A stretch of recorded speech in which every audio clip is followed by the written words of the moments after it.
سچ بتا دو، کس نے لیا ہے میرا موبائل؟ ورنہ ابھی میں نے CCTV ریکارڈنگ دیکھی تو مجھے چور کا پتہ چل جائے گا، اور پھر پتہ ہے نا میں کیا کروں گا؟ شاویر کی بھاری گلودار آواز لاؤنج میں گونجی تھی، اور اس کے سامنے کھڑے اس کے سارے کزنوں کے رنگ یکدم سفید پڑ گئے تھے۔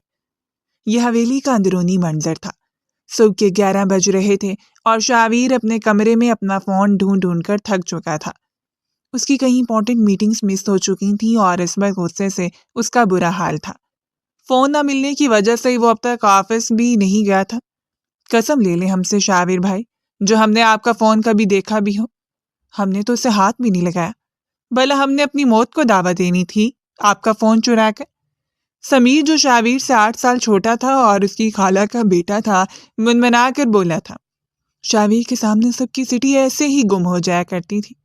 سامنے صوفے پر بیٹھے شاویر نے بے بسی سے 2 انگلیاں اپنی پیشانی پر مس لیں۔ اب وہ لڑکیوں سے کیا سوال کرتا؟ اسے 100% یقین تھا کہ باہر سے گھر میں کوئی نہیں آیا تھا۔ شاویر علی شاہ کے گھر میں اس کی مرضی کے بغیر پرندہ بھی پر نہیں مار سکتا تھا۔ چور تو دور کی بات تھی، تو پھر اس کا موبائل آخر گیا کہاں؟ اس نے ایک دفعہ پھر سامنے 7-8 افراد کے ٹولے پر ایک کڑی نگاہ ڈالی اور ایک جھٹکے سے صوفے سے اٹھا تھا۔ سب سے پیچھے کھڑی ہیر نے ساتھ کھڑی شزا کا ہاتھ تھاما۔ میری تو جان نکل رہی ہے، تم بتاؤ یہ ہمیں پکڑ تو نہیں لیں گے نا؟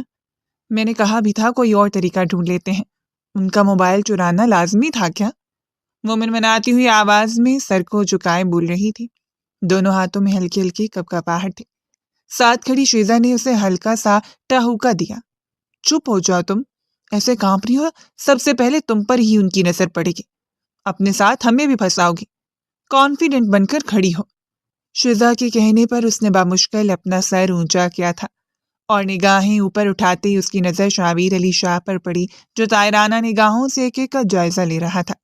اس کے سامنے کھڑے ہوئے اس کے سارے کزن، چاچا، ماموں، خالہ، بچے تھے۔ یہ سب کل ہونے والی ایک شادی کی تقریب میں جمع ہوئے تھے اور پھر رات انہی کے گھر رک گئے تھے، اور جس قدر شرارتی فطرت ان سب کی تھی، شاویر کو پکا یقین تھا کہ چور انہی میں سے کوئی تھا۔ میں بھی سب کی تلاشی لوں گا، سب کے کمرے چیک کرواؤں گا اور میرا موبائل بڑی آسانی سے مل جائے گا۔ تم لوگوں کو پتہ ہے نا مجھے نمبر ٹریس کروانا بھی آتا ہے، میرے کتنے کانٹیکٹس ہیں، تو اس لیے شرافت سے مجھے خود ہی بتا دو کہ تم میں سے کس نے موبائل چرایا ہے۔ اب کی بار وہ خود پر ضبط کرتا آگے بڑھ کر بولا تھا۔ اسے 1 بجے ایک انتہائی اہم کیس کی پیشی پر پہنچنا تھا اور یہاں ان لاپرواہ لڑکے لڑکیوں کے ڈرامے ہی ختم نہیں ہو رہے تھے۔ تم کہاں جا رہی ہو ہیر؟ اور یہ تم کام کیوں رہی ہو؟ تمہارا رنگ کیوں زرد پڑ رہا ہے؟ اچانک ہی شاویر کی آواز لاؤنج میں گونجی تھی۔ ہیر کا دل اچھل کر حلق میں آ گیا۔ شیزا نے ایک جھٹکے سے اس کا ہاتھ چھوڑا تھا۔ ہیر نے گھبرا کر دائیں بائیں دیکھا۔ میں مجھے بلایا ہے آپ نے میرا نام لیا؟ وہ بمشکل تھوک نکل کر بولی تھی۔ شاویر 2 قدم چلتا سامنے آیا۔ اس کی زیرک نگاہیں بہت کچھ بھانپ رہی تھیں۔ آس پاس کھڑے سارے لڑکے لڑکیاں سہمی ہوئے ضرور تھے، مگر کسی کے چہرے پر ایسی ہمایاں نہیں اڑی تھیں جیسی حالت ہیر کی تھی۔ ہاں تم سے ہی مخاطب ہوں، اور کس کا نام ہیر ہے یہاں پر؟ اب کی بار وہ ذرا تندہی سے بولا تھا۔ ہیر نے مدد طلب نگاہوں سے پلٹ کر شیزا کی طرف دیکھا، جس نے اپنا چہرہ پورا دیوار کی طرف موڑ لیا تھا۔ ہیر کی آنکھوں میں آنسو آنے لگے۔ پکڑی گئی، اب تو کوئی میرا ساتھ نہیں دے گا، یہ بغیر سینگوں والا شیطان نہ جانے میرا کیا حشر کرے۔ اس نے سامنے کھڑے شاویر پر ایک آنسو بھری نگاہ ڈالی تھی، جو سفید شرٹ، سیاہ جینز کے اوپر سیاہ کوٹ پہنے بے حد شاندار پرسنالٹی کا مالک لگ رہا تھا، مگر اس کے ماتھے کے بل بتا رہے تھے کہ وہ کتنا شدید غصے میں ہے۔ ہیر، تم آخر کب بڑی ہوگی؟ چھوٹی نہیں ہو تم، 20 سال کی ہو اور تم نے میرا موبائل چرایا۔ سچ سچ بتاؤ کہاں ہے میرا موبائل؟ تمہیں پتہ بھی ہے اس میں میرے کتنے امپورٹنٹ کانٹیکٹس ہیں؟ وہ اس کے پاس آتا ہوا گرجدار آواز میں بولا تھا۔ ہیر کی دھڑکنیں مدھم پڑی۔ میں سچ کہہ رہی ہوں شاویر بھائی، میں نے آپ کا موبائل نہیں لیا، وہ تو اتنا پتلا سا اور لائٹ ویٹ ہے، کہیں ادھر ادھر ہو گیا ہوگا، ویسے بھی وہ پورے کالے رنگ کا ہے، اندھیرے میں آپ کو نظر نہیں آ رہا ہوگا، آپ ٹھیک سے ڈھونڈیں۔ دل کڑا کر کے اس نے جھوٹ پر جھوٹ بڑی صفائی سے بولے تھے۔ شاویر علی شاہ نے طائرانہ نگاہ سامنے کھڑی اس لڑکی پر ڈالی، جو بار بار پلکیں چپکاتے بار بار اپنی ناک کو چھو رہی تھی۔ شاویر علی شاہ نے گہری سانس لی۔ دیکھو ہیر، پہلی بات تو یہ ہے کہ تمہیں کیسے پتا چلا کہ میرا موبائل کالے رنگ کا ہے اور وہ بہت لائٹ ویٹ ہے؟ میں نے تو 2 دن پہلے نیا موبائل لیا تھا، ابھی تک گھر میں کسی نے اسے دیکھا ہی نہیں۔ تم نے دیکھا ہے، اس کا مطلب ہے کہ تم نے اٹھایا ہے۔ اور دوسری بات، اگر کوئی شخص بات کرتے مسلسل اپنی ناک کو ہاتھ لگاتا ہے تو اس کا مطلب ہے کہ وہ جھوٹ بول رہا ہے۔ اور تم، اس نے ہاتھ بڑھا کر ہیر کی کلائی تھامی، بڑی صفائی سے میرے سامنے جھوٹ بول رہی ہو۔ اس ملک کے ماہر وکیل کے سامنے ہیر کی سٹی گم ہو گئی۔ اس کے قدموں تلے سے زمین کھسکنے لگی تھی۔ اس نے پلٹ کر مدد طلب نگاہوں سے شیزا اور نومی کی طرف دیکھا۔ بھائی، ہم لوگ جائیں؟ اب تو چور پکڑا گیا نا، اب ہماری تو یہاں پر کوئی ضرورت نہیں ہے نا؟ یہ نومی کی آواز تھی۔ ہیر کی آنکھوں میں بے یقینی نہیں اتری۔ کتنی صفائی سے وہ اسے دھوکہ دے کر فرار ہونے کے قریب تھے۔ ہاں، تم لوگ سب جاؤ، اس کے ساتھ کیا کرنا ہے میں خود ہی دیکھ لوں گا۔ انتہائی فراخ دلی سے ان سب کو جان بخشی کا حکم دیتے وہ اس کی طرف پلٹا تھا۔ کلائی ہنوز اس کے شکنجے میں تھی۔ ہیر کی آنکھوں میں آنسو آنے لگے۔ پلیز جاوید بھائی، مجھے جانے دیں۔ آئی ایم سوری، آئندہ نہیں کروں گی۔ مجھے بس ایک کام تھا، مجھے اپنی اسائنمنٹ بنانی تھی۔ وہ پے در پہ جھوٹ بولے جا رہی تھی، منا رہی تھی اس کے سامنے جس کے غصے سے خاندان کے بڑے بھی ایک پل کے لیے جھجک جایا کرتے تھے۔ اب اس کا کیا حشر کرنے والا تھا؟ وہ اپنے کم عمر کزنوں کی لاوبالی پن سے پہلے ہی خائف رہتا تھا، اور اب تو ہیر نے اس کی دکھتی رگ پر ہاتھ ڈالا تھا۔ اس کا موبائل، اس کا لیپ ٹاپ، یہ اس کی پرائیویٹ چیزیں تھیں۔ وہ کسی کے ساتھ بھی ان کو شیئر کرنا پسند نہیں کرتا تھا۔ لاؤنج خالی ہو چکا تھا۔ ہیر کی آنکھوں میں آنسو اترنے لگے۔ موبائل کہاں ہے میرا؟ یہ رونا دھونا بند کرو اور جلدی بتاؤ، وہ 2 ٹوک انداز میں بولا تھا۔ ہیر نے دائیں ہاتھ سے اپنے آنسو صاف کر کے گہری سانس لی۔ وہ میرے کمرے میں الماری کے اندر چھپا کر رکھا ہے۔ وہ چاہ کر بھی شیزا اور نومی کے بارے میں نہ بتا پائی۔ بھلا بھاگ جانے والوں کو کیسے پکڑواتی؟ اس کے پاس کوئی ثبوت بھی نہیں تھا کہ وہ اکیلی سب میں شامل نہیں تھی۔ شاویر علی شاہ نے ایک ملامتی نگاہ اس پر ڈالی۔ یہ عمر ہے تمہاری یہ سب حرکتیں کرنے کی؟ پڑھائی میں تو دل لگتا نہیں تمہارا۔ پچھلے سیمسٹر میں بھی فیل ہو گئی تھی اور اب بھی وہی حالات لگ رہے ہیں۔ آگے چلو اور موبائل نکال کر دو مجھے۔ اس نے ہیر کو آگے کی طرف ٹھکا دیا تھا۔ وہ مرے مرے قدموں سے اپنے کمرے کی سمت چلنے لگی تھی۔ تیز آنکھیں اسے خود پر مرکوز دکھائی دے رہی تھیں۔ اسے پتا تھا کہ اس کی درگت بننے والی ہے۔ شاویر سے ہونے والی بے عزتی پر کئی دن اسے سب کی ہنسی کا سامنا کرنا پڑے گا۔ اپنے کمرے کا دروازہ کھول کر وہ اندر داخل ہوئی، مگر شاویر کے قدموں کی چاپ کمرے کے باہر ہی رک گئی۔ ہیر نے پلٹ کر دیکھا، وہ کمرے کے باہر ہی کھڑا تھا۔ اب کمرے کے اندر نہ آ کر خود کو کتنا نیک دل اور مینرز والا ثابت کریں گے، حالانکہ ان سے بڑا کٹور اور پتھا دل انسان اس پورے گھر میں نہیں ہے۔ بتاؤں گی میں آغا جان کو کیا سلوک کیا انہوں نے میرے ساتھ۔ ہیر کی آنکھوں میں ایک دفعہ پھر آنسو اترنے لگے۔ اپنی غلطی تو لگی ہی نہیں رہی تھی۔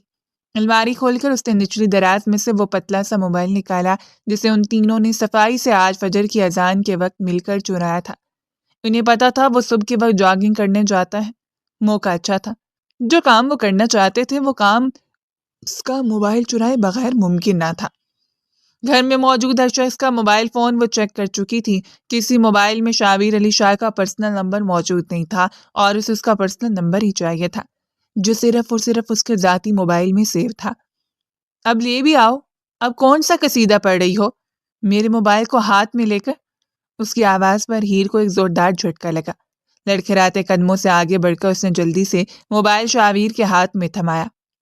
ٹھیک ہے شاکر بھائی، موبائل مل گیا نا آپ کو؟ اب میں جاؤں؟ وہ بس کسی بھی صورت اس شخص سے اپنی جان چھڑانا چاہتی تھی۔ شاویر نے کڑی نگاہ اس پر ڈالتے موبائل الٹ پلٹ کر جائزہ لیا۔ موبائل صحیح سلامت تھا، پاسورڈ لگانے کا وہ عادی نہیں تھا، سو اسے نہیں پتا تھا کہ ہیر نے اس کے موبائل کے ساتھ کیا کارستانی کی ہے، لیکن خیر میں پتہ لگا ہی لوں گا۔ اطمینان بھرے انداز میں سوچتا اس نے موبائل واپس جیب میں ڈالا۔ تم کہاں جا رہی ہو؟ اس نے پاس سے کھسکتی ہیر کو دیکھا، وہ جو اپنی جان بخشی ہو جانے پر شکر کر رہی تھی، دبے قدموں اس کے پاس سے نکل کر آگے بڑھ گئی تھی۔ ایک دم رکی، آنکھیں میچ کر اس نے خود کو اس پل کے لیے کوسا جب اس نے شاویر کا موبائل چرانے کی سوچی تھی۔ موبائل مل گیا نا آپ کو؟ اب میں جاؤں؟ مجھے پڑھائی کرنی ہے، وہ معصوم انداز میں آنکھیں پٹپٹاتے ہوئے بولی تھی۔ شاویر نے بمشکل اپنی مسکراہٹ لبوں میں روکی۔ یہ لڑکی خود کو کتنی عقل مند سمجھتی تھی، مگر تھی ذرا بھی نہیں۔ ہاں فی الحال تو جاؤ، مگر جو موبائل تم نے چرایا ہے اس چوری کی سزا دینے کے لیے میں رات میں آؤں گا۔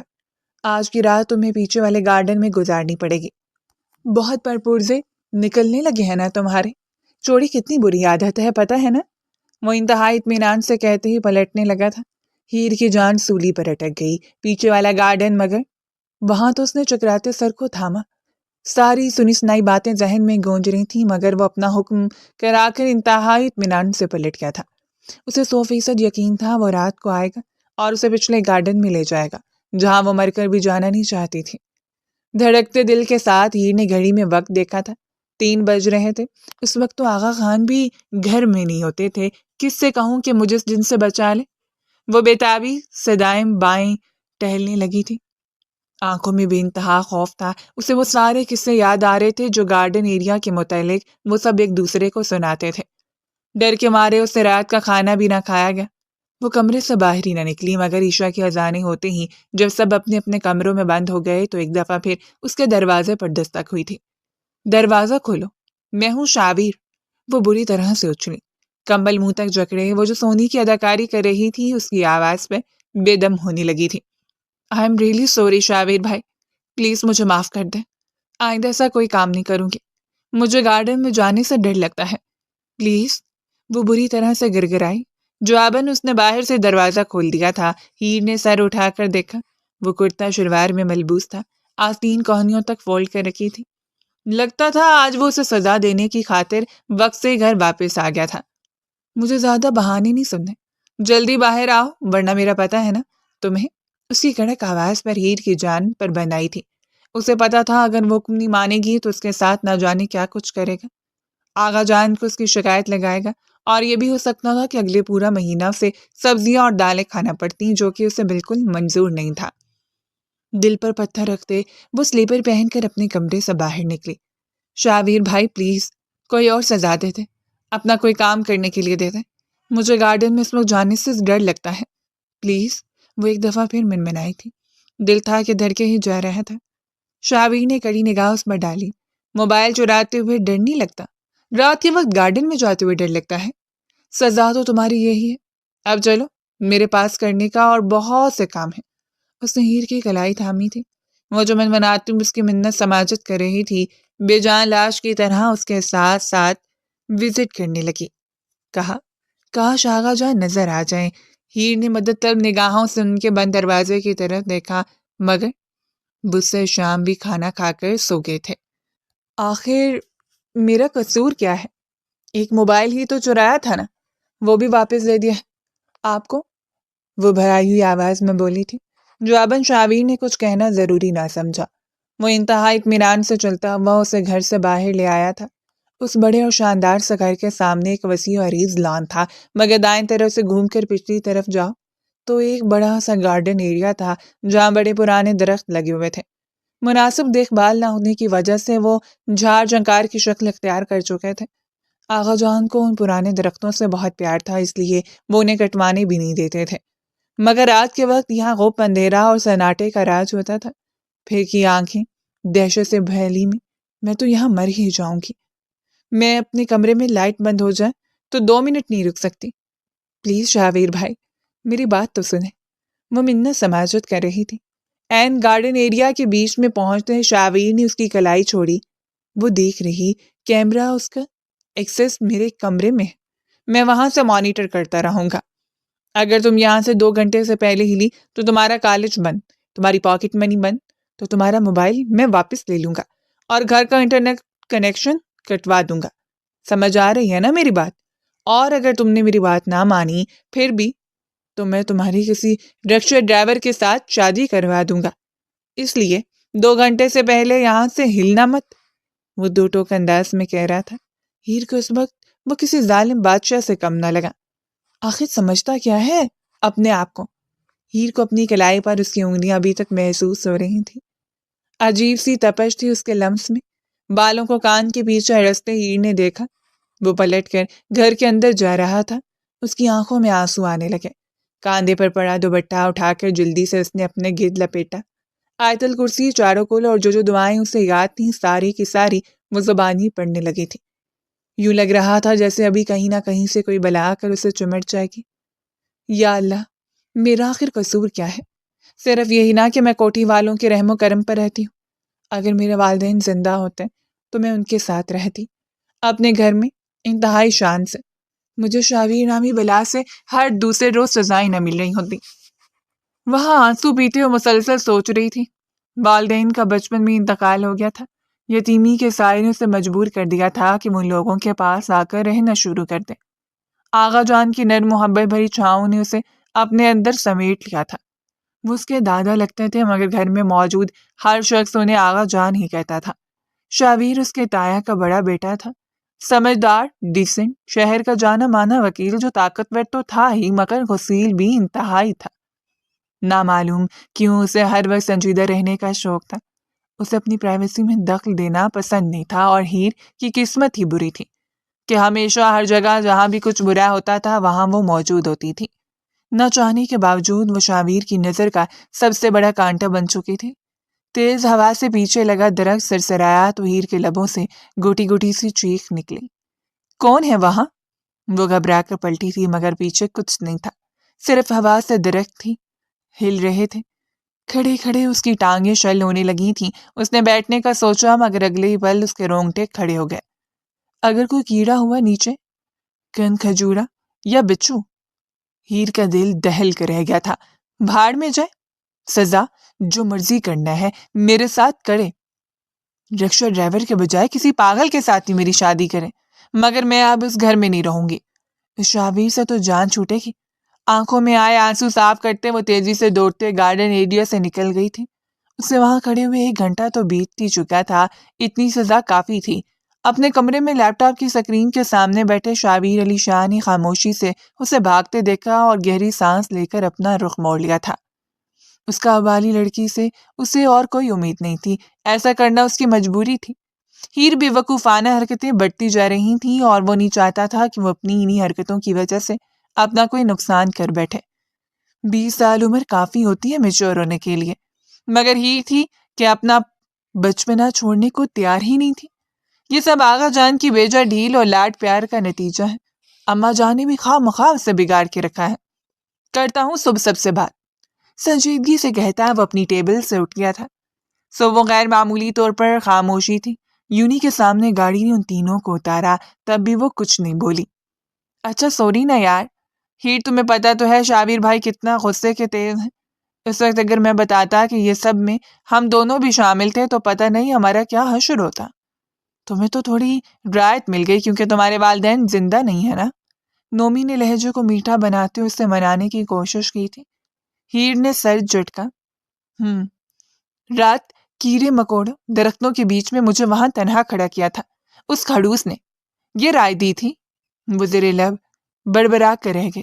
اچھا بس بھی کرو نا، اپنا منہ تو ٹھیک کرو، آج زیادہ کلاسز بھی نہیں ہیں، آؤ اچھا سا لنچ کریں گے۔ شیزا نے اسے منانے کی خاطر اس کا ہاتھ تھاما تھا۔ ہیر نے اپنا ہاتھ چھڑا لیا۔ گھر میں سب کو فالتو میں ہی نظر آتی ہوں نا۔ تم اس عظیم شاویر علی شاہ کے چھوٹے بھائی ہو، اور تم تو پپو کی بیٹی۔ چونکہ پپو بیمار ہے تو کوئی تمہارا دل نہیں توڑنا چاہے گا۔ تایا اور تائی عمرے پر گئے ہوئے ہیں، صرف آغا جان ہی ہے گھر میں تو میری بات سنتے ہیں، اور کل تو انہوں نے بھی مجھے نہیں بتایا۔ مجھے تو تم دونوں کو کمی معاف نہیں کروں گی، وہ چڑھ کر بولی تھی۔ بڑی بڑی سنہری آنکھوں میں پانی جمع ہونے لگا۔ وہ اتنی ہی نازک دل کی تھی۔ نومی اور شیزا کے چہرے پر شرمندگی پھیلی۔ اچھا بس بھی کرو نا یار، چلو آج کا لنچ میری طرف سے، جو تم کہو گی وہ کھلاؤں گا، پکا وعدہ۔ نومی نے اپنا ہاتھ آگے بڑھایا تھا۔ ہیر نے نہ روٹھے پن سے رخ دوسری جانب پھیرا، مگر وہ زیادہ دیر ان سے ناراض بھی نہیں رہ سکتی تھی۔ کچھ تو بچپن کا ساتھ تھا اور کچھ اسے نومی سے کام بھی تھا۔ ٹیشو سے اپنے آنسو صاف کرتے اس نے کندھوں تک آتے بال پیچھے کیے۔ ایک ہی شرط پر معاف کروں گی، جو کام ادھورا چھوڑا تھا اسے پورا کرو۔ میں نے تم سے ایک نمبر مانگا تھا نا، شاویر بھائی کا نمبر، میں نے موبائل سے نکال لیا تھا، اب مجھے میرج بیورو کا نمبر دو۔ ہیر نے سوالیہ نگاہوں سے نومی کی طرف دیکھا تھا۔ نومی کی سیٹی گم ہوئی۔ ہاں نمبر میرج بیورو کا لو، ابھی دیتا ہوں، یہ کون سی بڑی بات ہے؟ لیکن تم نے اتنی جلدی بھائی کے موبائل سے نمبر نکالا کیسے؟ وہ حیران ہو رہا تھا اور ساتھ ساتھ پریشان بھی۔ ہیر کے لبوں پر مسکراہٹ دوڑ گئی۔ اتنی بھی بے وقوف نہیں ہوں میں جتنی وہ مجھے سمجھتے ہیں۔ موبائل اٹھاتے ساتھ سب سے پہلا کام ہی میں نے ان کا نمبر چرانے کا کیا تھا۔ اس کے بعد مجھے پتا تھا موبائل تو کسی طرح انہیں مل ہی جائے گا۔ اپنا کام تو ادھورا نہیں چھوڑوں۔ وہ مطمئن تھی۔ نومی نے دائیں بائیں دیکھا، بچنے کا کوئی راستہ نہیں تھا۔ نہ چاہتے ہوئے اس نے اپنے موبائل میں سیو ایک نمبر نکال کر ہیر کے سامنے رکھ دیا تھا۔ تم لوگ کچھ آرڈر کرو، میں بھی جاتی ہوں۔ جپٹ کر اس کے ہاتھ سے نمبر والا پرچہ لیتے ہوئے ایک طرف کو نکل گئی تھی۔ اب مزہ آئے گا اس خڑوس کو دیکھنا، کیسے کسی خلوش لڑکی سے اس کی شادی کرواتی ہوں۔ خواہ مخواہ ہماری جان کا عذاب بنے ہوئے ہیں۔ شادی کریں اور اپنی بیوی کے ساتھ خوش رہیں، اسے یہی سزائیں، اسے کریں ٹارچر۔ وہ نمبر ملا کر کان سے لگاتے ہوئے اپنے ذہن میں منظر سوچ رہی تھی۔ جب شاویر کو اس کی بیوی کے سامنے بھیگی بلی بنا دیکھنا تھا، یہ میرج بیورو کا نمبر تھا۔ شاویر کی ساری ڈیٹیلز بتاتے، اس کی تصویر اس نمبر پر ارسال کرتے، اس نے خوشی سے گہرا سانس کھینچا۔ اب آئے گا مزہ۔ موبائل واپس بیگ میں ڈالتے وہ پلٹ کر نومی اور شیزا کے پاس چلی آئی تھی۔ صبح آفس جلدی پہنچ گیا تھا۔ ایک ضروری کیس تھا جس کے سلسلے میں اسے اپنی اسسٹنٹ سے بات کرنی تھی۔ سارے کاغذات تیار ہیں نا؟ وہ اندر داخل ہوتے ہوئے بولا تھا۔ یہ کیس شہر کی جانی مانی شخصیت کے خلاف تھا، اسے ہر حال میں یہ کیس جیتنا ہی تھا۔ جی سر، سب کچھ ریڈی ہے، بیٹھیے، میں آپ کو آؤٹ لائن بتا دیتی ہوں۔ رامیہ اپنی فائل سمیٹتے اٹھ کھڑی ہوئی تھی۔ وہ اس کی قابل اعتماد اسسٹنٹ تھی۔ گھڑی میں وقت دیکھتے شاویر نے اپنی سیٹ سنبھال لی تھی۔ لیپ ٹاپ کھولتے اس نے رامیہ سے کیس کے انتہائی اہم معاملات ڈسکس کرنے شروع کر دیے تھے۔ اب یہ اسے صرف 2 منٹ ہی گزرے تھے جب میں اس میں رکھا اس کا موبائل بجنے لگا تھا۔ شاویر نے بیزاری سے موبائل دیکھا۔ اس وقت کون فون کر رہا ہے؟ یہ نمبر 2 چند گنے چنے لوگوں کے پاس ہے، بس کوئی PTCL کا نمبر تھا۔ شاویر نے موبائل سائلنٹ کر کے اپنی توجہ اس موبائل کی سکرین ایک دفعہ پھر روشن ہونے لگی تھی۔ 1 منٹ، شاویر نے رامیہ کو رکنے کا اشارہ کرتے موبائل کان سے لگایا۔ السلام علیکم سر، جو تصویر آپ لوگوں نے ہمیں بھیجی تھی وہ ہمیں مل گئی ہے۔ ہم گاڑی بھیج رہے ہیں، آپ ہمارے آدمیوں کے ساتھ کوآپریٹ کیجیے گا۔ اگر مریض زیادہ حوصلہ ہے تو کوشش کریں کہ اسے ہمارے آنے سے پہلے ہی باندھ دیں۔ شاویر نے مردانہ آواز میں عجیب و غریب احکامات سنتے موبائل کان سے ہٹا کر سکرین دیکھا۔ آپ نے غلط نمبر ڈائل کر لیا، دوبارہ نمبر ملائیے، سنجیدہ انداز میں کہتے اس نے فون کاٹ کر موبائل ٹیبل پر رکھا۔ مگر صرف 5 منٹ ہی گزرے تھے جب موبائل ایک دفعہ پھر بجنے لگا۔ یار، جب آپ لوگوں کو مریض بھیجنا ہی نہیں ہوتا تو فون کر کے کیوں ہمارا وقت ضائع کرتے ہو؟ بالکل یہی نمبر ایڈریس دیا گیا تھا ہمیں۔ حکومت کی جانب سے سخت احکامات ہیں، جہاں کہیں بھی ایسا خطرناک اور پاگل مریض دیکھیں فوراً اسے اپنی کسٹڈی میں لے لیں، اس لیے ہمارا وقت ضائع مت کریں۔ گاڑی بھیج رہے ہیں، مریض کو گاڑی میں بٹھا دیں۔ شاویر کا دماغ بری طرح سے گھوما، مطلب اس سے کوئی سخت جملہ نکلتے رہ گیا۔ کیس، مریض اور کون سی گاڑی کی بات کر رہے ہیں؟ یہاں آپ کو اندازہ بھی ہے کہ آپ نے کس کا نمبر ملا ہے؟ یہ ایڈوکیٹ شاویر علی شاہ کا نمبر ہے، اس نے 2 ٹوک انداز میں اطلاع دی تھی۔ دوسری جانب چند لمحے کے لیے خاموشی چھا گئی۔ شاویر علی شاہ، وہ ملک کا نمبر 1 وکیل؟ او میرے خدا! دوسری جانب موجود آدمی زور زور سے ہنسنے لگا۔ لگتا ہے اس پاگل نے خود فون اٹھا لیا ہے، کہہ رہا ہے میں وکیل ہوں۔ ایک اور آدمی کے ہنسنے کی آوازیں آنے لگیں۔ لگتا تھا پورے کمرے میں جتنے افراد ہیں سبھی زور زور سے ہنس رہے ہیں۔ شاویر نے اپنے لب بھینچے، کس مصیبت میں پھنس گیا ہوں یار؟ دوبارہ اگر آپ نے میرے نمبر پر فون کیا تو مجھ سے برا کوئی نہیں ہوگا۔ شاویر نے فون کاٹتے موبائل ٹیبل پر کٹ کر۔ کون ہے سر؟ رامیہ نے حیرت سے اسے دیکھا۔ وہ پرسوچ انداز میں موبائل کو دیکھتا رہا۔ کئی سوالات ذہن میں اٹھ رہے تھے۔ کچھ نہیں، تم جاؤ ذرا زبیر کو میرے پاس بھیجو۔ شاویر نے اپنے قریبی آدمی کا نام لیا تھا۔ تھوڑی دیر کے بعد وہ کمرے میں موجود تھا۔ شاویر نے موبائل سے نمبر نکال کر اس کے حوالے کیا۔ 5 منٹ میں اس نمبر کی ساری ڈیٹیلز اور ہسٹری مجھے چاہیے۔ زبیر سر ہلا کر پلٹ گیا اور 5 منٹ بعد جو کچھ شاویر کے سامنے آیا اس کا دماغ گھوم کر رہ گیا۔ وہ ملک کے مایہ ناز پاگل خانے کا نمبر تھا۔ سرکاری طور پر موجود یہ ادارہ ملک بھر کے ذہنی معذور افراد کو دی گئی اطلاع کے مطابق گھر گھر سے پک کرتا تھا اور سرکاری سطح پر ان کا علاج کروایا جاتا تھا۔ مگر اس شخص نے مجھے کیوں فون کیا؟ شاویر پرسوچ انداز میں موبائل کی سکرین پر دیکھے جا رہا تھا۔ اچانک اس کے دماغ میں ایک زوردار جھماکا ہوا۔ اپنی مٹھیاں بھینچتے وہ ایک جھٹکے سے اپنی جگہ سے اٹھا تھا۔ سر، آج آپ کی ایک اہم پیشی ہے۔ رامیہ نے اسے آفس سے نکلتے دیکھ کر آواز دی تھی، مگر وہ نہیں رکا۔ یونیورسٹی کا ٹائم کب ختم ہوا پتہ ہی نہیں چلا۔ واپسی پر شیزا کو کچھ شاپنگ کرنی تھی تو وہ ایک مال میں رکے۔ جس وقت وہ لوگ واپس حویلی پہنچے، شام کے سائے رات کی تاریکی میں ڈھل رہے تھے۔ وہ تینوں ہنستے مسکراتے اس وقت حویلی میں داخل ہوئے۔ اسی وقت شاویر علی شاہ کی گاڑی بھی حویلی میں داخل ہوئی تھی۔ آج یہ اس وقت کیسے آ گئے؟ یہ تو آدھی رات سے پہلے گھر واپس نہیں آتے۔ ہیر نے حیرت سے اس کی گاڑی آندھی طوفان کی طرح اندر آتے دیکھی تھی۔ اندر خطرے کا الارم زور زور سے بجنے لگا تھا اور تبھی حویلی کے باہر ایک گاڑی اور آ کر رکی۔ بڑی سی پک اپ وین ٹائپ، اور میرے خدا یہ تو پاگل خانے کی گاڑی ہے، نومی کے لبوں سے نکلا۔ ہیر کہاں ہے؟ گاڑی کا دروازہ دھار سے بند کرتے شاویر احمد نے باہر نکلتے گرج کر پوچھا تھا۔ کھلے دروازے سے یونیفارم میں ملبوس کچھ مرد اور عورتیں بھی تیزی سے اندر داخل ہو رہی تھیں۔ مریض کہاں ہے؟ ہمارے پاس وقت کم ہے، سرکار کے کچھ آدمی وزٹ پر آنے والے ہیں، ہمیں جلد و جلد مریض تک پہنچنا ہے۔ اندر آنے والے سرکاری افسر نے چوکیدار کو جھڑک کر ایک طرف کیا تھا۔ وہ میرے خدا، یہ سب کیا ہو گیا؟ کون ہیں یہ لوگ؟ ہیر کے قدموں تلے سے زمین نکلی، الفاظ اس کے لبوں کے اندر ہی کہیں گم ہوئے۔ ہیر، میں نے تمہیں جو نمبر دیا تھا وہ میرج بیورو کا نہیں بلکہ پاگل خانے کا تھا۔ یہ پاگل خانے کی گاڑی ہے کیا؟ تم نے انہیں بھائی کی ساری انفارمیشن دے دی تھی؟ نومی نے پلٹ کر ہیر کی طرف دیکھا جس کی آنکھیں دہشت سے پھیلی ہوئی تھی۔ رنگ لٹھے کی ماند سفید پڑ رہا تھا۔ بیگ اس کے ہاتھوں سے چھوٹ کر نیچے جا گرا۔ اس کے ساتھ کھڑے شیزا اور نومی اس سے نظر آنا بند ہو گئے۔ دکھائی دے رہا تھا تو صرف اتنا کہ سامنے سے شاویر لمبے لمبے قدم اٹھاتا اس کی طرف بڑھ رہا تھا۔ اس کی آنکھوں سے شعلے نکل رہے تھے۔ ہیر کو یوں محسوس ہوا جیسے ابھی وہ آگے بڑھ کر دونوں ہاتھوں سے اس کا گلا دبا دے گا۔ میں نے کچھ نہیں کیا، یہ نومی، یہ شیزا بھی۔ ہیر کے الفاظ اس کے لبوں میں دم توڑ گئے۔ آنکھیں دھندلائی اور سر بری طرح سے چکرایا اور اسے پتہ نہ چلا کب وہ یکدم پلٹی۔ ساتھ کھڑے نومی کو ایک ہاتھ سے دھکیل کے اس نے اندھا دھند اندر کی طرف دوڑ لگا دی تھی۔ رک جاؤ ہیر، اسے اپنے پیچھے شاویر گریدار آواز سنائی دی تھی، مگر وہ رکی نہیں، ایک پل کے لیے بھی نہیں۔ اسے پتا تھا وہ موت بنا اس کا تعاقب کر رہا ہے۔ زمین اور آسمان اس کے سامنے ایک ہو رہے تھے۔ اسے کچھ پتا نہ تھا پاؤں رکھ کہاں آئی تھی اور بڑھ کہاں رہا تھا۔ گھر کے اندر آتی اس نے غیر ارادی طور پر ہی اپنا رخ سیڑھیوں کی طرف کیا۔ کچن سے نکلتے ملازمین حیرت سے یہ منظر دیکھا۔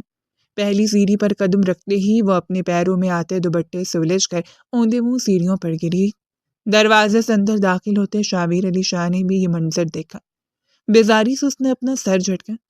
ہیر، میں کہتا ہوں رک جاؤ، مگر وہ رک کہاں رہی تھی؟ وہ تو سن بھی نہیں رہی تھی۔ لڑکھڑاتے قدموں سے وہ ایک دفعہ پھر اٹھی اور سیڑھیاں چڑھنے لگی تھی۔ اس کی سپیڈ خطرناک حد تک تیز تھی۔ شاویر کو اپنے اندر خطرے کی گھنٹیاں بجتی ہوئی محسوس ہوئی۔ اٹس اوکے ہیر، رکو، میری بات سنو۔ وہ اس کے پیچھے دوڑ رہا تھا، مگر وہ تب تک ماربل کی سیڑھیاں چڑھتی اوپر منزل تک پہنچ چکی تھی۔ وہ سرپٹ اس کے پیچھے دوڑا۔ وہ کن حالات سے گزرے تھے اس کا بچپن، کن ٹراماز کا شکار رہا تھا، وہ اچھی طرح جانتا تھا۔ والدین کی موت کے بعد کتنا عرصہ تو وہ کمرے سے ہی باہر نہیں نکلتی تھی، گھٹنوں میں سر دیے روتی رہتی۔ ماں باپ کو اپنی آنکھوں کے سامنے مرتے دیکھنا آسان نہیں تھا اور اس نے یہ صدمہ سہا تھا۔ شاویر نے سیڑھیوں کے آخری سرے پر پہنچ کر دیکھا، وہ اپنی منزل کی سیڑھیاں چڑھتے اب تیسری منزل کی طرف جا رہی تھی۔ شاویر کے دماغ میں ایک دھماکہ سا ہوا۔ تیسری منزل پر کچھ بھی نہیں تھا، خالی چھت تھی اور آدھی آدھی باؤنڈری۔ وہ کیا کرنے والی تھی؟ ہی رک جاؤ، میں تمہیں کچھ نہیں کہوں گا، ایک دفعہ پھر چلایا تھا، مگر آنکھوں میں آیا آنسو کو رگڑ کر صاف کرتے ہیر نے پلٹ کر اسے دیکھا۔ وہ اتنی تیزی سے اس کی سمت بھاگتا رہا تھا جیسے ابھی اس کی جان لے لے گا۔ ہیر نے بے بسی سے اپنی آنکھیں میچیں۔ فیصلے کی گھڑی آن پہنچی تھی۔ وہ شخص کے ہاتھوں مرنا نہیں چاہتی تھی، مرنا ہی تھا تو اپنی جان خود لیتی۔ اندھا دھند دوڑتے وہ تیسری چھت کے باؤنڈری وال کے نزدیک پہنچی۔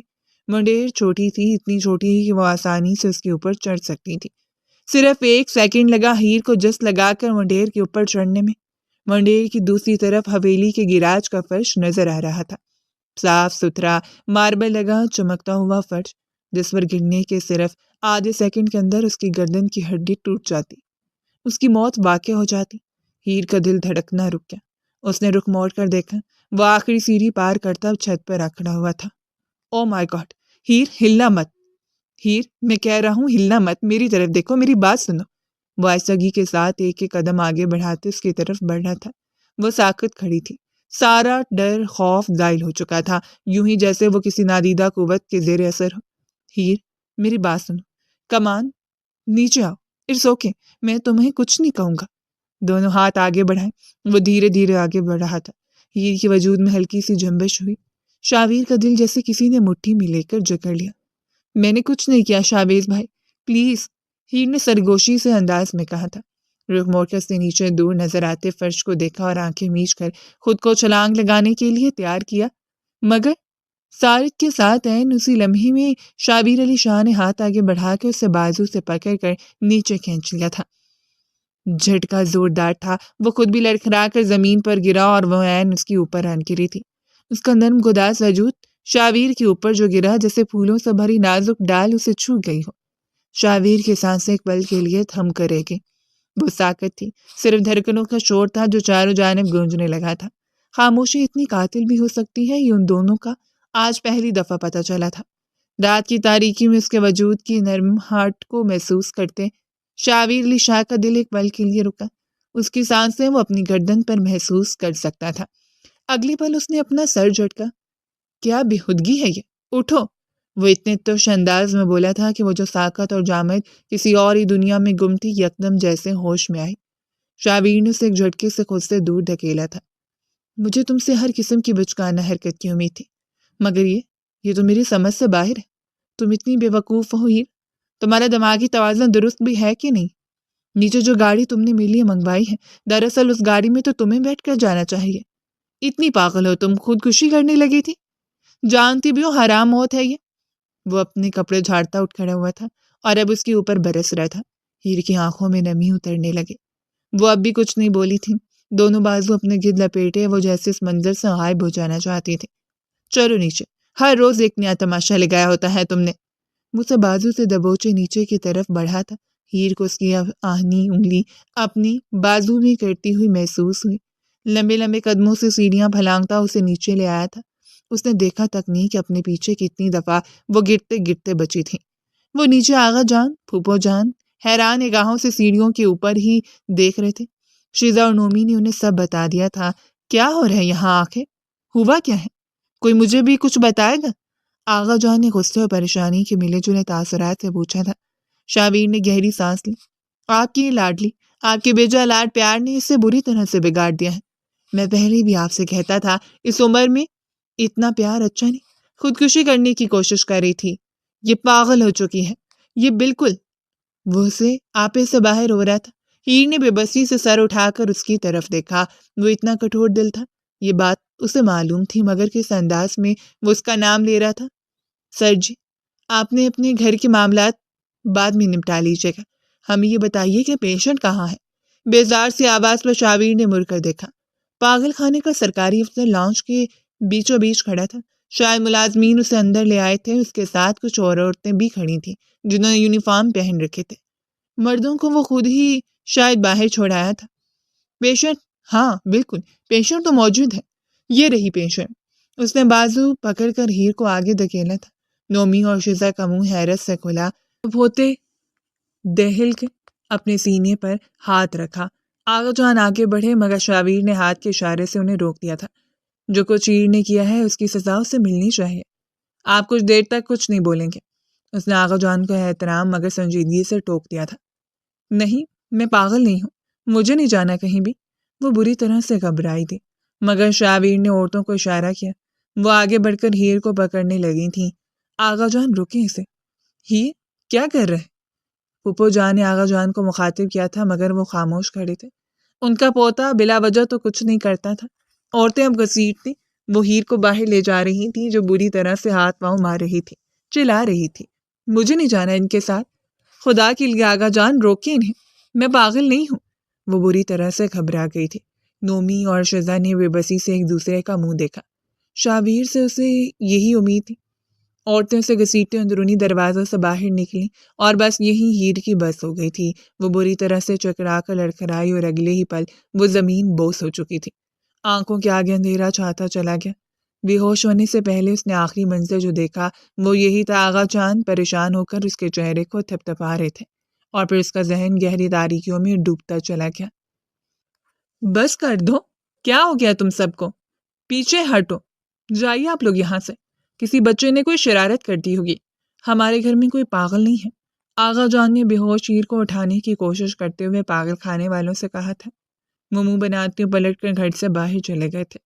صاف پتہ لگ رہا تھا گھر کے اندر کوئی اور ہی معاملات چل رہے تھے۔ شاویر نے گہری سانس لی۔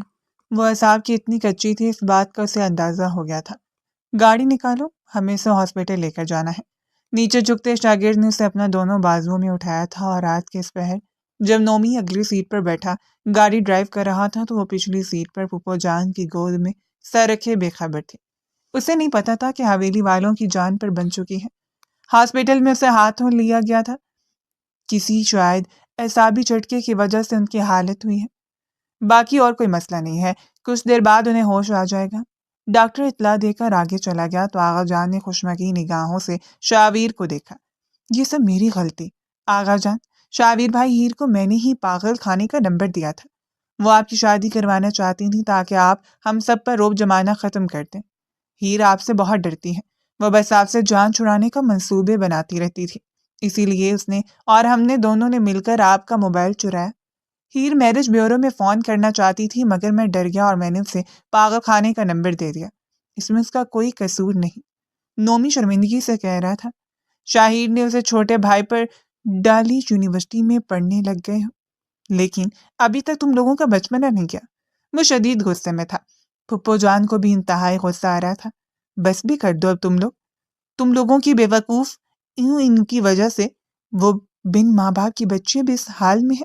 بھلا تم لوگوں کو کیا ضرورت تھی شاویر کی شادی کروانے کی؟ اس کا نکاح تو بچپن سے ہو چکا ہے۔ پھپھو کی بات پر شزا نومی سمیت شاویر نے بھی چونک کر ان کی سمت دیکھا تھا۔ وہ بے یقینی سے پھپھو جان کی سمت موڑا تھا۔ آغا جان نے اپنا رخ پھیر لیا۔ آپ کے مریضہ کو ہوش آ گیا ہے، پاس سے گزرتی ایک نرس نے اطلاع دی تو وہ بغیر کوئی بات کیسی کمرے کی سمت بڑھ گئے تھے۔ باقی اسے ہوش آ چکا تھا مگر وہ بالکل خاموش تھی۔ ان سب کے اندر آنے پر بھی وہ خاموش ہی رہی، بس اس کی آنکھوں میں آنسو اتر آئے تھے۔ شاویر کو دیکھتے اس نے اپنا رخ موڑ لیا۔ ہاں یہ بات سچ ہے کہ ہیر اور شاگرد کا بچپن میں نکاح ہو گیا تھا۔ دونوں بھائیوں نے اپنے رشتے کو مزید مضبوط کرنے کے لیے اس وقت بھی ان دونوں کا نکاح کر دیا تھا جب ہی صرف 2 سال کی تھی، اس لیے شاویر کی شادی کہیں اور نہیں ہو سکتی۔ پھپھو نے بڑے آرام سے ان سب کے سروں پر بم پھوڑا تھا۔ آغا جان کی خاموشی بتا رہی تھی کہ یہ بات جھوٹ نہیں تھی۔ ہیر نے بے یقینی سے سر اٹھا کر اس کی سمت دیکھا، نگاہ وہ بھی اس شخص کے ساتھ جس سے وہ شدید نفرت کرتی تھی، اور وہ تو یہ اتنا سنتے ہی الٹے قدموں کمرے سے باہر نکل گیا تھا۔ اس کے انداز میں واضح بے رخی تھی۔ آغا جان نے خاموش نظروں سے اسے کمرے سے نکل کر جاتے دیکھا۔ ہیر نے اپنا رخ پھیر لیا تھا۔ اتنی ذلت اور اہانت اس کے نصیب میں تھی، اس بات کا اندازہ نہ تھا۔ آغا جان نے گہری سانس لی۔ شاویر اور ہیر کی عمر میں کافی فرق ہے، وہ اس سے شادی نہیں کرے گا، آپ جانتے تو ہیں۔ پھپھو جان نے آغا جان کے قریب آ کر دبی آواز میں کہا تھا۔ وہ سن رہی تھی۔ تو پھر ٹھیک ہے، میں اس معصوم بچی کو یوں رولتے ہوئے نہیں دیکھ سکتا۔ اگر شاویر شادی نہیں کرے گا تو میں نومی کے ساتھ ہیر کا نکاح کر دوں گا۔ میں ہیر کو حویلی سے کہیں اور جانے نہیں دوں گا، یہ میرا آخری فیصلہ ہے، سمجھا دینا اسے، 2 ٹوک انداز میں کہتے ہاسپٹل کے کمرے سے باہر نکل گئے تھے۔ ہیر کا دل دھک سے رہ گیا۔ اس نے اس بات پر نومی اور شزا کو اترتا چہرہ دیکھ لیا تھا۔ وہ دونوں عرصہ دراز سے ایک دوسرے کو پسند کرتے تھے۔ ان کی وہ شیدہ محبت ہیر سے چھپی ہوئی نہیں تھی۔ اسی لمحے اس نے ایک کڑا فیصلہ کر لیا تھا، اس ظالم شخص سے مدد مانگنے کا فیصلہ، اپنے آپ کو گرانے کا فیصلہ۔ اسے اگلی صبح ڈسچارج کر دیا گیا تھا۔ گرانے پر بھی اس کا سامنا شاویر سے نہیں ہوا تھا۔ شزا اور نومی اس سے چہرہ چھپاتے پھر رہے تھے۔ کیا کروں میں آخر؟ کس طرح میں ساری بات سنبھالوں؟ نومی اور میں؟ ہیر نے بے بسی سے اپنا سر جھٹکا۔ نومی کو ہمیشہ اس نے اپنے بھائی کے روپ میں دیکھا تھا، بھلا وہ اسے نکاح کس طرح کر سکتے تھے؟ مگر ہیر کو معلوم تھا اگر آغا جان نے اس کے اور نومی کا نکاح کا فیصلہ کر لیا تو دنیا کی کوئی طاقت ان کو اس فیصلے سے ہٹا نہیں سکتی تھی۔ میرے پاس کچھ وقت تو ہے، تایا جان اور تائی جان پرسوں رات عمرے سے واپس آئیں گے، تب تک مجھے شاویر سے بات کر لینی چاہیے۔ فیصلہ کر کے وہ کافی حد تک پرسکون ہو گئی تھی۔ سر میں درد ہو رہا تھا۔ وہ چائے لینے کے لیے کمرے سے نکلی تو اس کی نگاہ شیزا پر پڑی۔ سامنے لاؤنج میں بیٹھی وہ بھی خیالی میں اپنے ناخن کتر رہی تھی۔ سامنے ٹی وی چل رہا تھا مگر ٹی وی پر نظر نہیں جمی تھی۔ صاف دکھ رہا تھا وہ گہری سوچ میں گم ہے۔ ہیر کے اندر تعصب پھیل گیا۔ شزا اس کی بہترین دوست تھی، کزن ہونے کے ساتھ ساتھ ہمیشہ اس کی ہمراز بھی رہی تھی۔ بچپنا اور لاپرواہی ایک طرف مگر وہ اپنی دوستی بچانے کے لیے کچھ بھی کر سکتی تھی۔ چائے لیے بغیر وہ واپس کمرے میں آ کر بند ہو گئے تھے۔ اب اسے رات کا انتظار تھا جب وہ رات کے وقت اس کی اسٹڈی روم میں چلی آئی۔ اسے پتا تھا وہ وہیں ہوگا۔ اسٹڈی روم کا دروازہ ہلکا سا بند تھا، روشنی کی لکیر نمایاں ہو رہی تھی۔ ہلکے ہاتھ سے دستک دے کر ہیر نے دروازہ دھکیلا۔ وہ سامنے ہی بیٹھا تھا، کتاب ہاتھ میں لیے، نگاہ سامنے دیوار پر جمائے۔ آہٹ پر شاویر نے پلٹ کر دیکھا اور دروازے میں کھڑی ہیر کو دیکھ کر اس کی آنکھوں میں الجھن نمودار ہوئی تھی۔ یہاں کیوں آئی ہو؟ اب کیا نیا کارنامہ سوچا ہے؟ وہ سنجیدگی سے اسے دیکھتے بولا تھا۔ ہیر نے ہمت جمع کی۔ مجھے آپ سے ایک کام تھا۔ میں نے جانتی تھی کہ میرا اور آپ کا بچپن میں نکاح ہو چکا ہے۔ پھپھو اور آغا جان نے فیصلہ کیا ہے کہ میرا نکاح نومی سے کر دیں گے، لیکن وہ شیزا کو پسند کرتا ہے اور میں نے کبھی اسے اس نظر سے نہیں دیکھا تو میں نے آپ کو بھی نہیں۔ خیر، آپ آغا جان کو دکھانے کے لیے مجھ سے نکاح کر لیں، میں ان دونوں کا دل نہیں توڑ سکتی۔ میں جانتی ہوں نومی آغا جان کی بات نہیں ٹالے گا اور میں اتنی بری نہیں کہ اس کا دل اجاڑ دوں۔ وہ بامشکل بول رہی تھی۔ شاویر نے گہری نگاہوں سے اس کا جائزہ لیا۔ گلابی رنگ کے سادہ سے جوڑے میں وہ دمک رہی تھی۔ بال لاپرواہی سے کندھے کی ایک طرف ڈال رکھے تھے اور دوپٹہ بھی اس لیے لاپرواہی سے گلے میں جھول رہا تھا۔ کچھ تو تھا اس میں جو دل کو کلک کرتا تھا۔ شاویر نے اپنی نگاہ چرائی۔ میرا اتنا بڑا دل نہیں ہے کہ میں کسی کے لیے اپنی پوری زندگی برباد کر دوں۔ کافی ایج گیپ ہے میرا اور تمہارا۔ وہ پتہ نہیں اسے وضاحت دے رہا تھا یا خود کو۔ ہیر کی آنکھوں میں نمی اتری۔ اپنے بھائی کی خوشی کے لیے مجھے برداشت کرنے، آخر میں بھی تو یہی کروں گی، وہ بھیگی لہجے میں کہتی دروازے سے ہی واپس پلٹ آئی تھی۔ شاویر نے لب بھینچے اسے تیزی سے بھاگتے دیکھا۔ آخر لڑکی چاہتی کیا ہے؟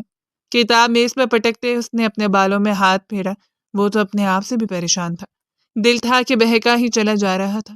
کل رات سے لے کر اب تک کئی دفعہ وہ اپنی گردن کو چھو کر دیکھ چکا تھا، جہاں اسے اس کا نرم لمس محسوس ہوا تھا۔ ٹھیک ہے، جیسے تمہاری مرضی۔ وہ کندھے اچکاتا کمرے سے باہر نکل آیا تھا۔ آغا جان اپنے کمرے میں تھے۔ وہ دستک دے کر اندر داخل ہوا۔ پھپھو جان بھی سامنے ہی بیٹھی تھی۔ دونوں سر جوڑے کسی خاص مسئلے پر بات کر رہے تھے۔ ارے شاویر، آؤ نا، ہمیں پتہ ہے تم کیا کہنے کے لیے آئے ہو۔ تم 28 برس کے ہو گئے اور ہم نے تمہیں تمہارے نکاح کے متعلق بتایا ہی نہیں۔ ہر دفعہ جب بھی میں تمہیں شادی کے لیے کہتا تھا تو انکار کر دیتے تھے۔ میں بس یہی سوچتا تھا جب تم ہاں کرو گے تو تمہیں بتا دوں گا کہ ہیر کے ساتھ تمہارا بچپن سے نکاح ہو چکا ہے۔ یہ نکاح تمہارے بابا نے اور ہیر کے والد نے اپنی مرضی سے کیا تھا۔ وہ دونوں ایک دوسرے کے ساتھ اپنے رشتے کو بڑھانا چاہتے تھے۔ تب تم چھوٹے تھے، شاید تمہیں یاد نہیں۔ 8 سال کو اتنی زیادہ بڑھی، ہم نے تمہیں بتائے بغیر ہی نکاح نامے پر دستخط کروائے تھے۔ تم چاہو تو ہم بچپن کے اس نکاح کو ختم کر دیں گے۔ بچپن کے نکاح کی وجہ سے بھی کوئی خاص حیثیت نہیں ہوتی۔ وہ بغیر رکے بولتے چلے گئے تھے۔ ان کی آواز میں تھکن واضح تھی۔ پھپھو کے چہرے پر بھی افسردگی پھیلی ہوئی تھی۔ شاویر نے ایک نظر ان دونوں کے چہرے پر ڈالی۔ نہیں، میں یہ نکاح ختم نہیں کرنا چاہتا۔ نومی اور شیزا ایک دوسرے کو پسند کرتے ہیں۔ میں چاہتا ہوں کہ آپ ان دونوں کی نکاح کی تیاری کریں اور میری اور ہیر کی رخصتی کی۔ میں اسے اپنی بیوی کا درجہ دینا چاہتا ہوں۔ انتہائی اطمینان سے اس نے آغا جان کو اطلاع دی تھی۔ آغا جان نے بے یقینی سے اپنے اس خوبرو پوتے کو دیکھا جو ہمیشہ یوں ہی انہیں حیران کیا کرتا تھا۔ اطلاعات دیکھ کر وہ آرام سے کمرے سے باہر نکل گیا تھا، جیسے اس کے سر سے کوئی بہت بڑا بوجھ اتر گیا ہو۔ صرف چند دن میں ہی شادی کی ساری تیاریاں پوری کر دی گئیں۔ حویلی کو شاندار طریقے سے سجا دیا گیا تھا اور جس رات سجے سنورے روپ کے ساتھ اس نے شاویر علی شاہ کی زندگی میں قدم رکھا، شیزا کو بھی نومی کی ہمراہی میں سونپ دیا گیا تھا۔ وہ دونوں ایک دوسرے کو پا کر خوش تھے، مگر وہ خوش تھی یا نہیں اس بات کو اسے خود بھی نہیں پتا تھا۔ اسے کمرے میں چھوڑ کر دروازہ بند کر کے سارے کزن ہنستے مسکراتے رخصت ہو گئے تھے۔ وہ دھڑکتے دل کے ساتھ بیڈ پر بیٹھی تھی۔ سرخ رنگ کا عروسی جوڑا بیڈ پر پھیلا تھا۔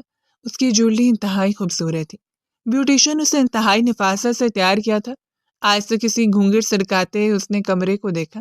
انتہائی خوبصورتی سے حجلہ عروسی کو سجایا گیا تھا اور مان تو سارے ایسے پورے کیے ہیں جیسے بڑے دل سے شادی کی ہو، میرے کہنے پر قبول کیا ہے۔ مجھے سے بڑی ذلت اور کیا ہوگی؟ پاگل خانے بھیج رہا تھا نا مجھے، دیکھنا اب میں اس کے ساتھ کیا کرتی ہوں۔ وہ ایک جھٹکے سے بیڈ سے نیچے اتری تھی۔ سائڈ ٹیبل پر پانی کا بڑا ہوا جگ رکھا تھا۔ باہر بڑھتی خون بتا رہی تھی کہ موسم خاصا ٹھنڈا ہے۔ ہیر نے آؤ دیکھا نہ تاؤ سارا جگ بستر پر انڈیل دیا۔ میٹرس پل بھر میں گیلا ہو گیا۔ آہستگی کے ساتھ ہیر نے کمبل بیڈ کے اوپر پھیلا دی، اپنے آپ کو داد دی تھی۔ دروازے پر دستک ہوئی تو وہ اندر داخل ہوا۔ میرا انتظار کر رہی تھی کیا؟ وہ سنجیدہ انداز میں کہتا بیڈ پر اس کے برابر آیا تھا۔ ہیر خاموش کھڑی رہی۔ اچھی لگ رہی ہو۔ وہ سمجھ نہیں پا رہا تھا کہ یہ سب کچھ وہ کیوں کہہ رہے ہیں۔ ہیر نے کٹیلی نگاہوں سے اس پر ڈالی۔ اچھی لگ رہی ہوں یا پاگل؟ وضاحت کرے، وہ چڑ کر بولی تھی۔ شابیر کے لبوں پر مسکراہٹ پھیلی۔ پہلی دفعہ اس نے سوچا تھا یہ لڑکی اتنی بھی بے وقوف نہیں جتنی وہ سمجھتا تھا۔ گہری سانس لیتے اطمینان سے بیڈ پر بیٹھا اور اگلے ہی پل وہ جھٹکے سے اٹھا تھا۔ یہ تو گیلا ہے۔ وہ حیرت سے ہیر کی طرف مڑا جس کے لبوں پر پھیلتی مسکراہٹ دیکھ کر اسے پل بھر میں ساری بات سمجھ آ گئی تھی۔ وہ تیزی کے ساتھ ٹیرس کی طرف بھاگی اور وہ اس کے پیچھے لپکا تھا۔ باہر پھیلی رات میں شابیر نے اسے تیزی سے پیچھے سے اپنی گرفت بھی لیا تھا۔ اس کی کمر کے گرد اپنے بازو کستے شابیر نے اس کا رخ اپنی طرف موڑا۔ وہ خود میں سمٹ رہی تھی۔ سمجھ نہیں آ رہا تھا یہ سب اچھا تھا یا برا، مگر کچھ تو تھا جو دل کی دھڑکنیں بے ترتیب ہو رہی تھیں۔ یہ شخص جس سے وہ ہمیشہ خوف کھایا کرتی تھی اب اس کی قربت اتنی اچھی کیوں لگ رہی تھی؟ ہیر نے حیرت سے اپنے آپ کو دیکھا۔ اچھی نہیں لگ رہی، کمال لگ رہی ہو۔ مجھے پتہ ہی نہیں تھا تم اتنی حسین ہو اور اوپر سے تم میری بیوی ہو۔ اس بات کا پتہ ہوتا تو سزائیں ڈبل کر دیتا۔ بازو اس کے گرد کستے اس نے اپنا اور اس کا درمیانی فاصلہ مزید کم کیا۔ ہیر کو سانس لینا دشوار ہوا۔ چھوڑے مجھے، میں تو آپ کو اچھی نہیں لگتی نا؟ گارڈن میں کھڑا رکھا تھا مجھے پورے 2 گھنٹے، اور باقی ساری سزائیں بھی یاد کرواؤں؟ وہ نہ روٹھے پن سے کہہ رہی تھی۔ شابیر کی مسکراہٹ گہری ہوئی۔ نہیں، گارڈن ایریا والی سزا تم نے پوری نہیں کی تھی۔ میں تمہیں دیکھ رہا تھا، تم 1 گھنٹے بعد گارڈن سے فرار ہو گئی تھی۔ یہ تو میرا احسان ہے کہ میں نے دوبارہ آ کر تمہیں سزا جاری رکھنے کے لیے نہیں کہا، بلکہ تمہیں معاف کر دیا تھا، وہ شرارتی لہجے میں کہہ رہا تھا۔ ہیر نے حیرت سے اس کی سمت دیکھا۔ آخر وہ اتنا خوشگوار موڈ میں کیوں تھا؟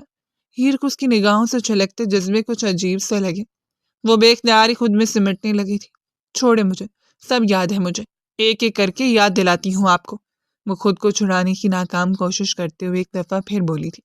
ہاں یاد کراؤ نا، مگر یہاں اتنی سردی میں نہیں، اندر آ کر۔ اسے بازو سے پکڑ کر اندر لے آیا تھا۔ بیڈ تو گیلا ہے، اب کیا کروں؟ اپنی شرٹ کے بٹن کھولتے اس نے ہیر کو کاؤچ پر دھکیلا تھا۔ وہ سٹپٹا گئی۔ چھوڑے مجھے سونا ہے، اور ویسے بھی آپ نے تو مجھ سے شادی صرف نومی اور سیدھا کلے کی تھی۔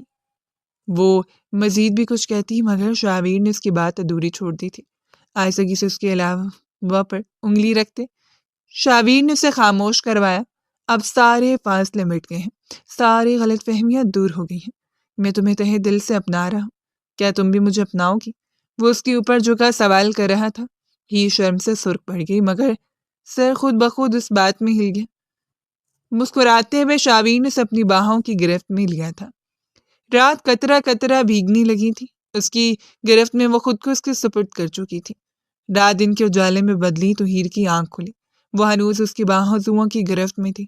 ایک دھیمی سی مسکان اس کے لبوں پر پھیل گئی مگر اگلی پل اسے یاد آیا یہ شادی تو زبردستی کی شادی تھی۔ وہ ایک جھٹکے سے اٹھ بیٹھی۔ وہ جاگ رہا تھا، کونی کے بل لیٹا، بیڈ مٹھی پر اپنا سر ٹکائے گہری نظروں سے اسے ہی دیکھ رہا تھا۔ ہیر نے بے ساختہ خود کو کمبل میں چھپایا۔ یہ سب کچھ کیا تھا؟ یہ شادی آپ نے میرے سرار پر کی تھی۔ اب شیزا اور نومی کا نکاح ہو چکا ہے، میرا خیال ہے اب ہمیں اس رشتے کو ختم کر دینا چاہیے۔ آپ اور میرے راستے الگ الگ، وہ بمشکل کہہ رہی تھی۔ شابیر کے لبوں کی مسکراہٹ گہری ہوئی۔ ہاتھ بڑھا کر اس نے ہیر کا ہاتھ تھاما۔ پاگل لگتا ہوں تمہیں؟ میں 28 سال کا مرد ہوں، ساری عمر اپنے جذبات سنبھال کے رکھے۔ کورٹ کچہری میں میرے نام سے خوف کھاتے ہیں لوگ، اور تم ہو کہ کس طرح پٹر پٹر جواب دے رہی ہو۔ اتنی حسین بیوی ملے تو کون کافر اسے چھوڑے گا؟ اب تم ہمیشہ میری ہی رہو گی، کہیں نہیں جانے دینے والا میں تمہیں۔ ایک سیٹکے سے اسے اپنی طرف کھینچ کے شاویز نے اس کے کان میں سرگوشی کی تھی۔ وہ پل بھر میں سرخ پڑ گئی۔ نیچے ہنگامے جاگ چکے تھے۔ مہمان دولہا اور دلہن کا استقبال کرنے کے لیے تیار تھا۔ وہ اس کا ہاتھ تھامے سیڑھیاں اتر کر جس وقت نیچے آیا، ہیر کے لبوں پر اتنی خوبصورت مسکراہٹ تھی کہ آگا جانے بے اختیار انہیں ہمیشہ ساتھ رہنے کی دعا دی۔ کیا منہ دکھائی ملی تمہیں شیزا نے؟ اس کے کان کے پاس سرگوشی کی تھی۔ ہیر نے اس کی سمت دیکھا۔ وہ انتہائی خوش لگ رہی تھی۔ لگتا تھا نومی نے محبتوں کی بارش کی تھی۔ رات بھر اس پر بھی مسکرا دی۔ منہ دکھائی گئی تو باری ہی نہیں آئی، ہم نے لڑنے میں پوری رات گزار دی، وہ لب کچلتے شرما کر بولی تھی۔ شیزا نے ناسمجھی کے عالم میں اسے دیکھا۔ مہمان گھر کے اندر داخل ہو رہے تھے۔ بات وہیں رہ گئی۔ ولیمے کی تقریب میں جس وقت انہوں نے ایک دوسرے کا ہاتھ تھاما، اندر داخل ہوئے پھولوں کی بارش تھی۔ جو ان کے اوپر کی جا رہی تھی۔ شاویر نے ہیر کی طرف دیکھا جو بے یقینی سے سارا منظر دیکھ رہی تھی۔ اگر تم میرے ساتھ ہو تو زندگی اس طرح پھولوں بھری گزرگاہ بن جائے گی، اس نے ہلکے سے سرگوشی کی تھی۔ ہیر کے لبوں پر مسکراہٹ بکھر گئی۔ وہ شکر گزار تھی اس لمحے کا جس لمحے میں شاویر نے اسے قبول کیا تھا، جس لمحے وہ اس کے نام پر لکھی گئی تھی۔ ایسا محبتیں دینے والا اور تحفظ دینے والا ہم سفر ملے تو کس کافر کا دل بدگمان ہوگا؟ وہ خوش تھی بے حد۔